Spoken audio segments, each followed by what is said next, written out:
Assalamualaikum warahmatullahi wabarakatuh. Hai Sobat IKMB semua, apa kabar? Alhamdulillah hari ini kita ketemu kembali di podcast catatan IKMB. Nah Sobat IKMB semua, hari ini kita kedatangan tamu di studio kita. Kita hari ini akan membahas satu topik yang sangat menarik sekali ya, terkait dengan satu tema yaitu perkembangan pelayanan kebidanan dan pendidikan bidan. Dan alhamdulillah di studio kita sudah kedatangan Bu Catur. Halo Bu Catur, assalamualaikum. Waalaikumsalam warahmatullahi wabarakatuh. Apa kabar Bu Catur? Alhamdulillah semuanya baik-baik saja. Alhamdulillah. Walaupun masa pandeminya Bu ya. Betul. Mudah-mudahan kita sehat-sehat terus ya Bu ya. Amin. Amin ya rabbal alamin.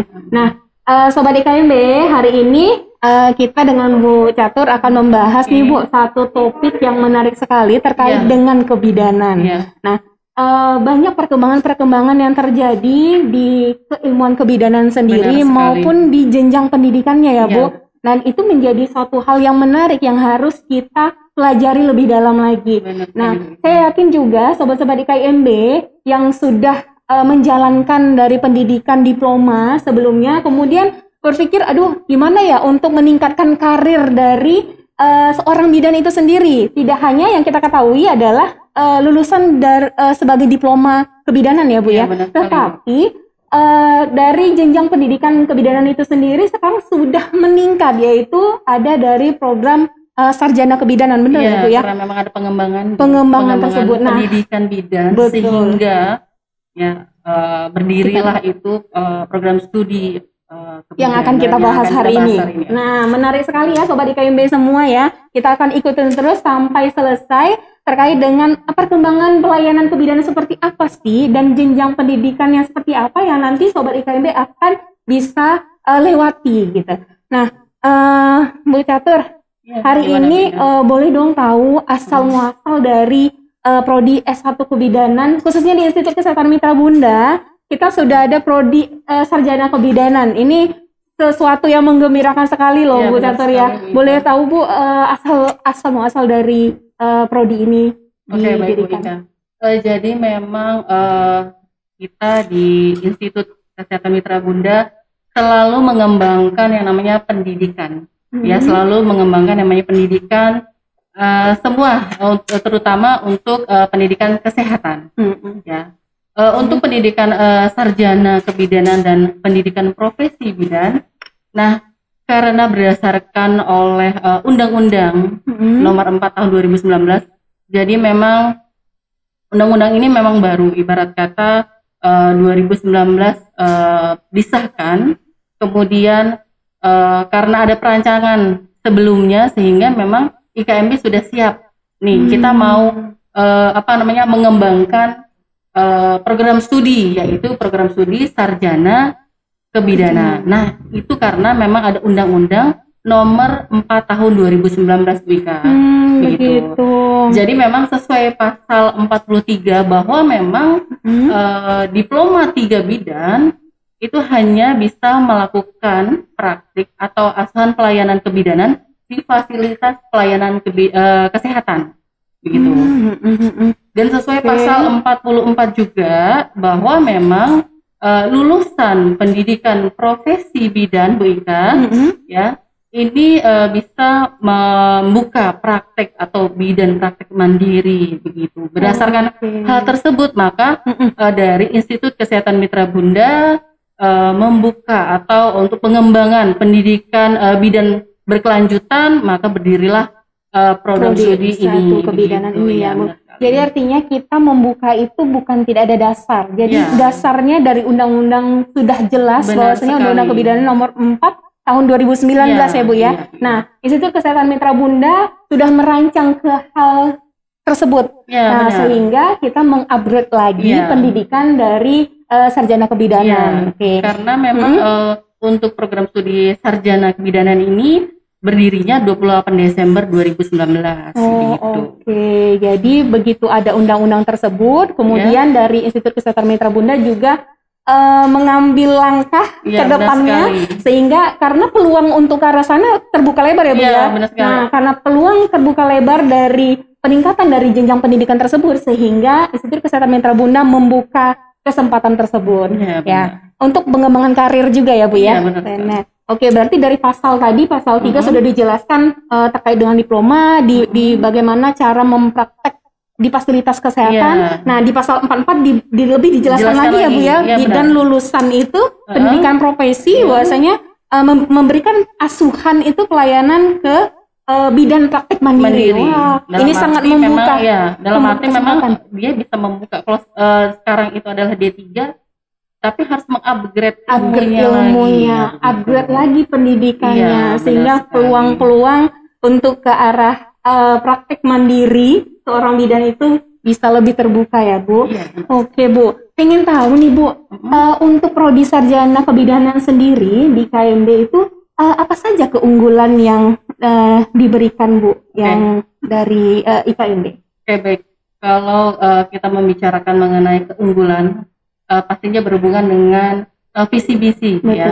Yang pertama, kami ingin menciptakan bidan yang profesional, kompetitif, kemudian unggul dan mandiri dalam memberikan asuhan pelayanan kebidanan.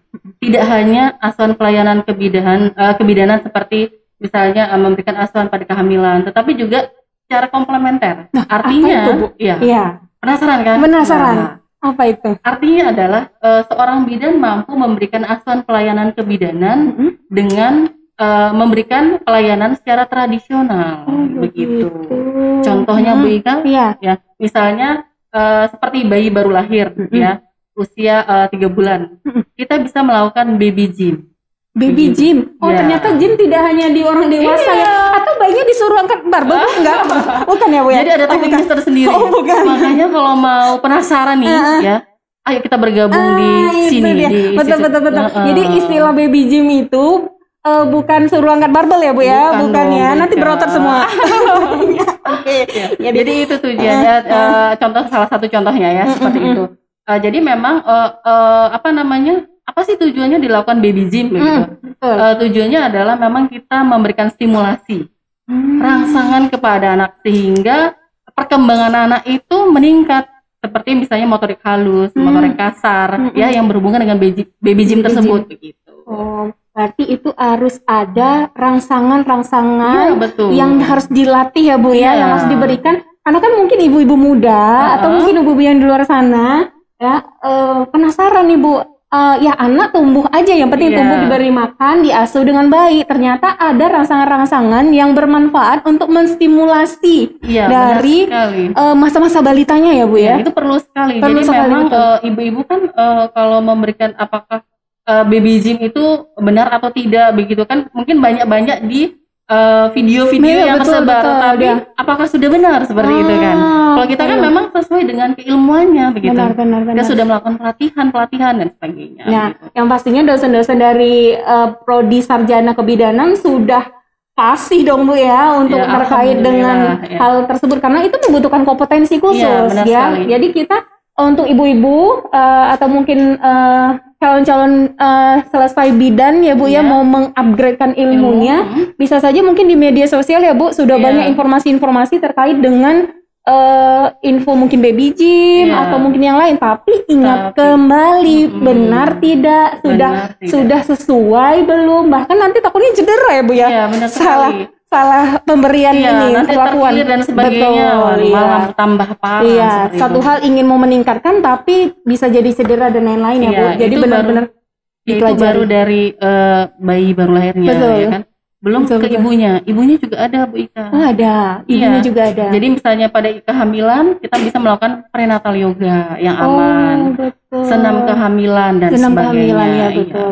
Itu ya Bu ya, mungkin yang sering dihadapi atau ibu hamil, senam yoga, ibu hamil atau senam ibu hamil gitu ya Bu ya. Tapi tidak hanya intervensi, tidak hanya di ibunya saja ternyata, tapi setelah lahir pun itu ada kegiatan-kegiatan khusus lagi untuk menstimulasinya ya Bu.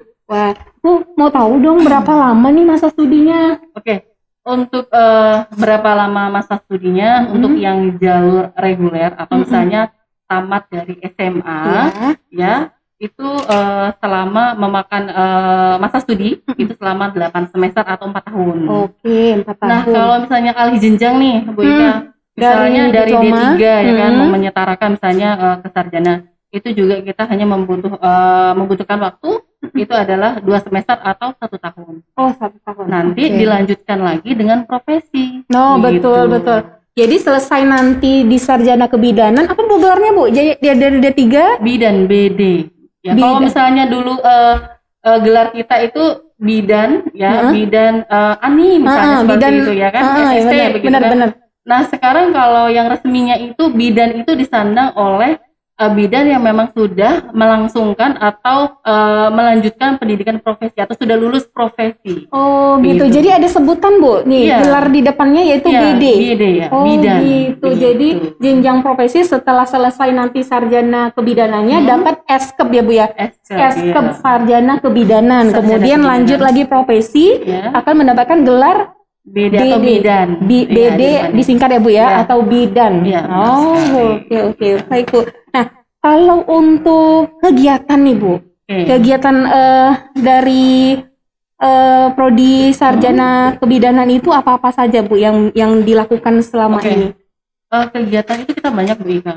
Jadi memang selama masa studi ini banyak sekali kegiatan yang kita lakukan.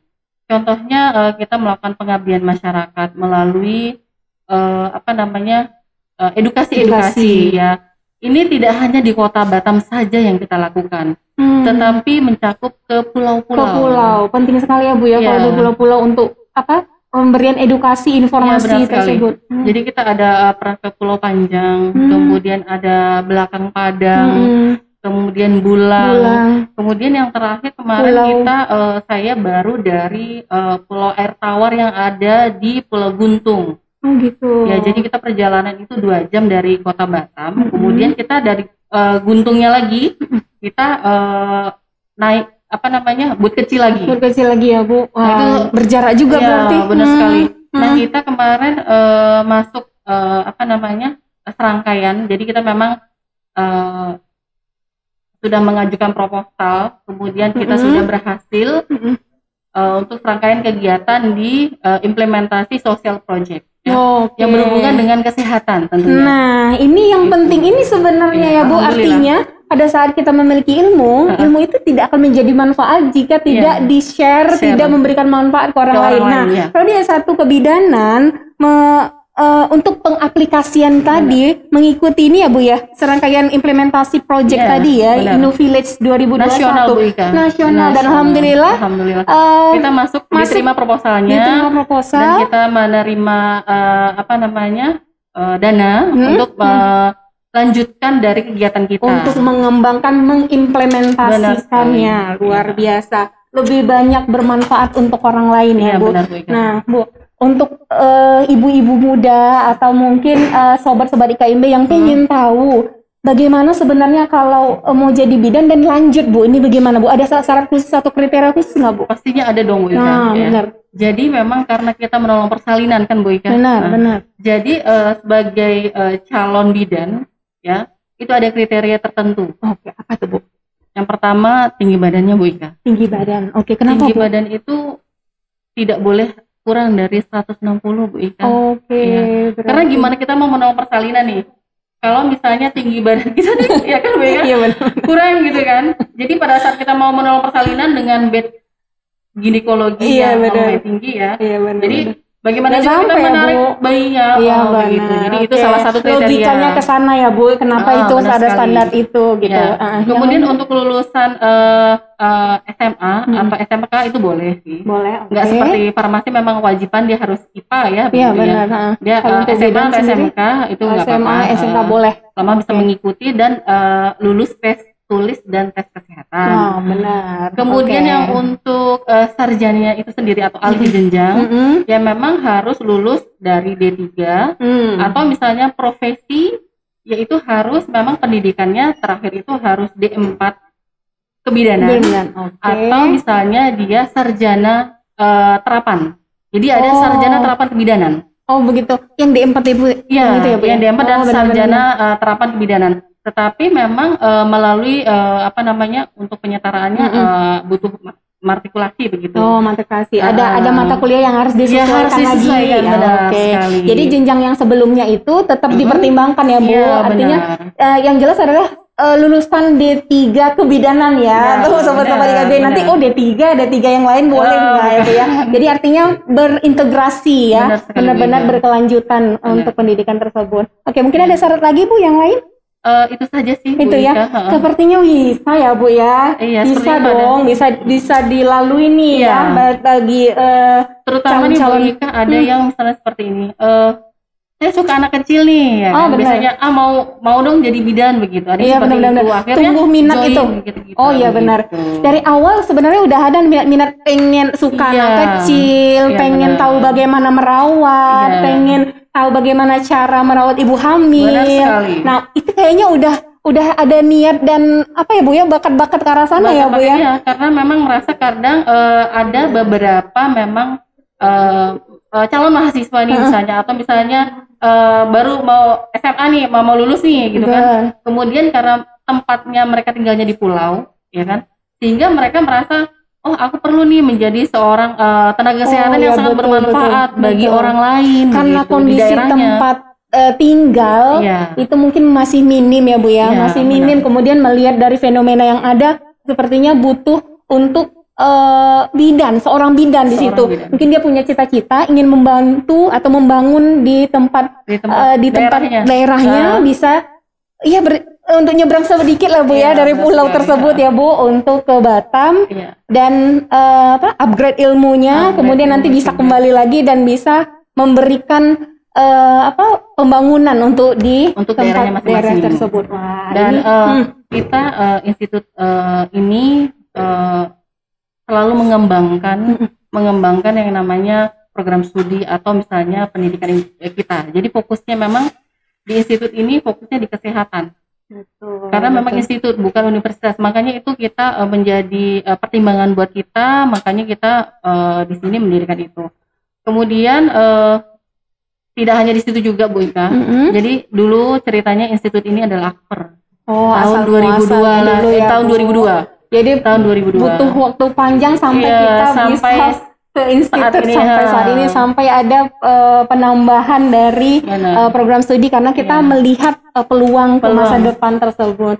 Oke, baik, terima kasih Bu Catur. Banyak sekali ilmu-ilmu yang kita dapatkan dari perbincangan kita hari ini.